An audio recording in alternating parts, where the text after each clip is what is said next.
वैसे तो हर साल 21 जून को इंटरनेशनल योगा डे मनाया जाता है, लेकिन क्या आप जानते हैं कि हर साल 21 जून को नॉर्दर्न एरिया में साल का सबसे लंबा दिन होता है। जी हाँ, इस दिन को ग्रीष्म संक्रांति के नाम से भी जाना जाता है, जो सिर्फ एक खगोलीय यानी कि ज्योग्राफिकल घटना नहीं है, बल्कि दुनिया भर की कई संस्कृतियों और धर्मों में इसका गहरा महत्व है।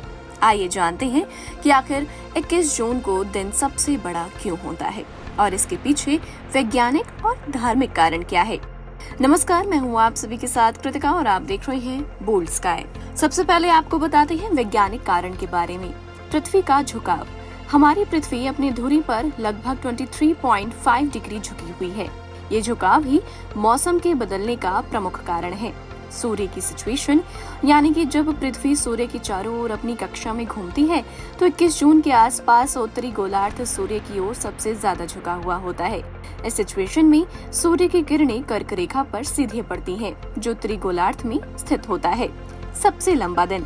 क्योंकि सूर्य उत्तरी गोलार्ध पर सीधे चमक रहा होता है, इसलिए दिन का प्रकाश ज्यादा समय तक रहता है और रात छोटी हो जाती है। यही कारण है कि 21 जून को उत्तरी गोलार्ध में दिन सबसे लंबा होता है और दक्षिणी गोलार्ध में दिन सबसे छोटा। आर्कटिक वृत्त के ऊपर तो कुछ जगहों पर 24 घंटे तक सूर्य नजर आता है, जिसे मध्य रात्रि सूर्य कहा जाता है। अब ऐसे में मैं आपको बताती हूँ धार्मिक और सांस्कृतिक महत्व।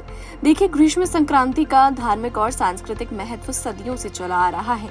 दुनिया भर के विभिन्न सभ्यताओं में इस दिन को फसल, उर्वरता, प्रकाश और नई शुरुआत से जोड़ा गया है। मिस्र, माया और नवपाषाण युग की सभ्यताओं ने इस दिन को विशेष महत्व दिया है। स्टोनहेंज जैसे कई प्राचीन स्मारक खगोलीय घटनाओं, खासकर संक्रांति को चिन्हित करने के लिए बनाए गए थे। इन स्थानों पर सूर्योदय और सूर्यास्त की स्थिति का अध्ययन किया जाता था। साथ ही हिंदू धर्म में 21 जून का खासा महत्व है।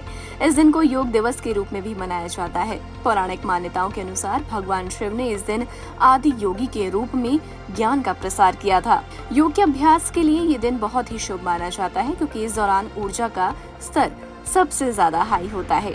इसके अलावा दुनिया भर की कई स्वदेशी संस्कृतियों में ग्रीष्म संक्रांति को फसल, प्रकृति और सामुदायिक उत्सवों के साथ जोड़ा जाता है। ये दिन अक्सर नृत्य, संगीत और दावतों के साथ भी मनाया जाता है। फिलहाल आज के लिए इस वीडियो में इतना ही, और भी ऐसी स्टोरीज को देखने के लिए आप जुड़े रहिए हमारे साथ। तब तक के लिए नमस्कार।